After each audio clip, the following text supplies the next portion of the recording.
Okay, Amitofo. My name is Jin Yong. I'm from the Zhongtai Zen Center of Sunnyvale. And today I want to introduce to you the Buddhist symbol. There it is. Or it's what we call the Dharma wheel. But the first little background of the Buddhist art. Right. At the very beginning, the Buddhist art supposed to follow what is called aniconism. I hope I said it right. Basically, they use an empty seat under a Bodhi tree to represent Buddha. They don't try to paint the Buddha's image.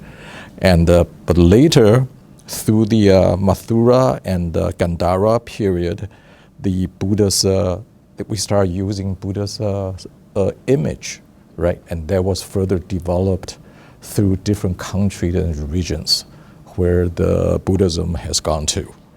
So,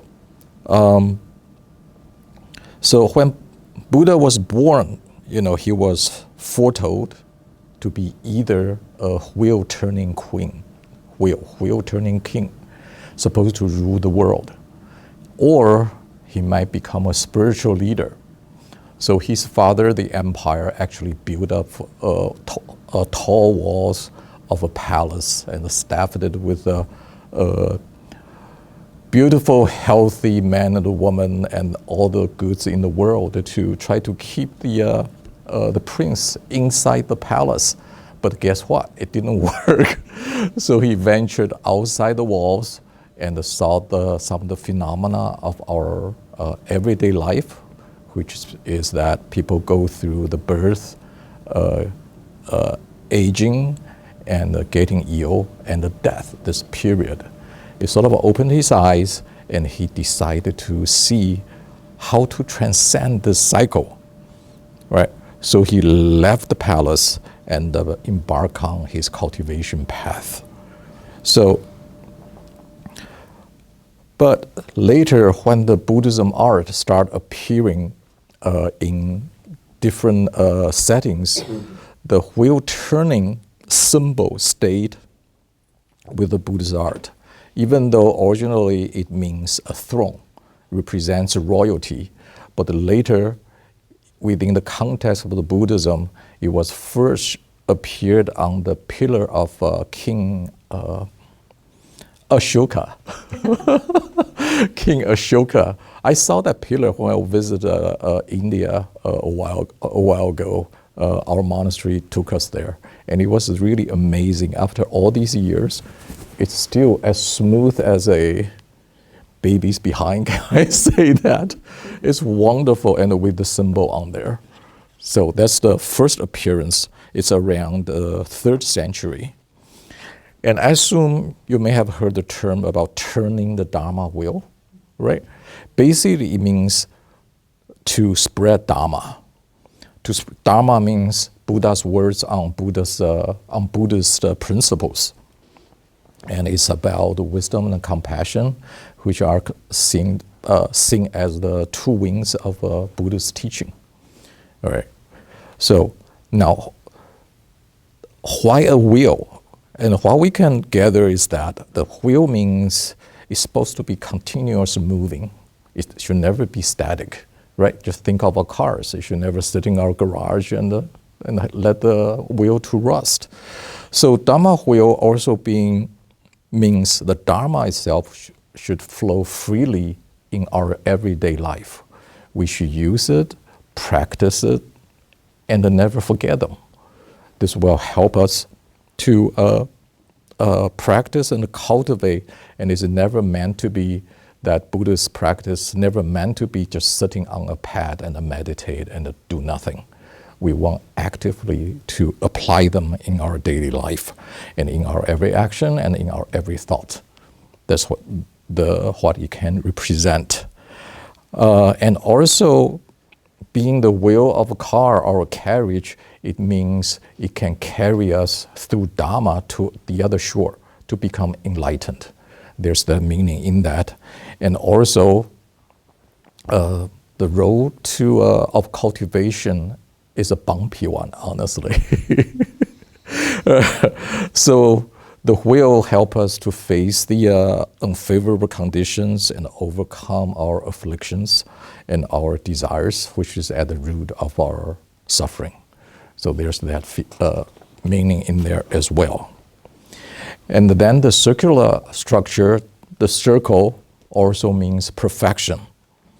It means it's all-encompassing, and it also means it is flexible and can adapt to conditions. So it's not a fixed. So Dharma is never just something in here. We have to connect with the world so to keep it moving.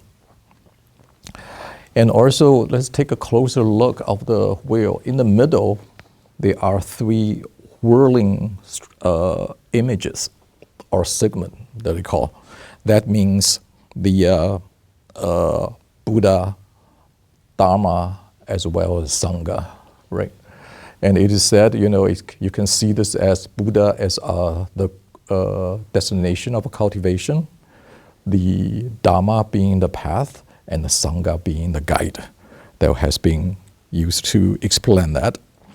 And because in Buddhism, we believe every sentient being has this Buddha nature, right?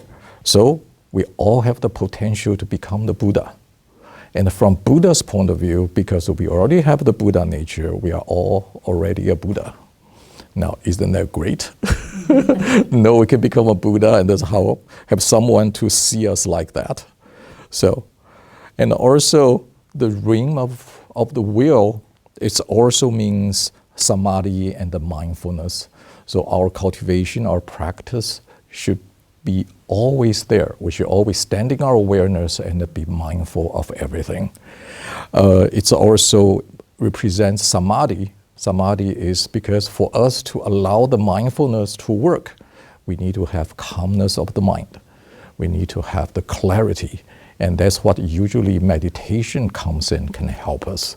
So there's a meaning of that. And also the hub itself, we can see that as precepts, meaning the principles for us to abide by and basically do no harm and do all good deeds and purify our minds. And from abiding, we have no doubt, we have no struggle, much less struggle, shall I say. Okay. And the 8 spokes, as you see, there are 8 spokes that represents the Noble Eightfold Path. And the Eightfold Noble Path being right understanding, right thought, right speech, right action, right livelihood, right effort, right mindfulness, and the right samadhi. So everything starts with the right view and the right understanding. They can guide our actions. So what are the right understandings and right views is basically the understanding of the impermanence, the understanding of the causality, and that also imply the understanding of the interconnectivity. We are all interconnected. It help us to understand that, and it helps us to understand emptiness, and also very important is to under the middle way. So we won't fall in the trap of the duality. We can transform that and transcend that. It also has the meaning. And for the right thought, there's an example people give. This is from Diamond Sutra. The right view and the right thought is that all conditioned phenomena are like a dream, an illusion, a bubble, a shadow, like a dew or a flash of lightning. It doesn't mean to be pessimistic, honestly. It's more let us know these are the things we must not get ourselves too attached to. We can use them, but let's observe them, not indulging in them. And I'm almost done, about the right action, I just want to bring something the Buddha has said. We should behave like the bees, draw nectar from flowers, but do not hurt them. That defines our action, and that's also our battle cry for our Green Action Day. Can I bring that up? On June 9th, we're going to have a Green Action Day. You're all welcome to come. Basically, it's an environmental fair, and we are planning a civic forum that day as well. But we're still in planning stage, but I just want you to know. Okay. And also here's a photo of how the Dharma wheel is used on various temples, right? You see the two deers kneeling beside it. It represents the disciples of the Buddha. They are listening to the turning of the wheel, listening to the Dharma. So, and also a lot of people has difficulty with the word right? And basically in Buddhism there's a wrong, then there's a right. It's as a counter our habitual views, right? But there are also other translations I just want to share with you. Some translated as wise. So we have wise livelihood, wise effort, and so on and so forth. And also there's a translation in France, they use the word just. But I think, well, just livelihood doesn't sound quite right. And what I really like is just right livelihood. But then it doesn't have that punch, right? So anyway, so all right. So the Dharma wheel, people also see the Four Noble Truths in there. When they focus on the four spokes, they all see the six paramita, the perfection of paramita, the perfection of six actions, and also they see the round rim just as the 大圆镜, great round mirror-like wisdom. That's what it means.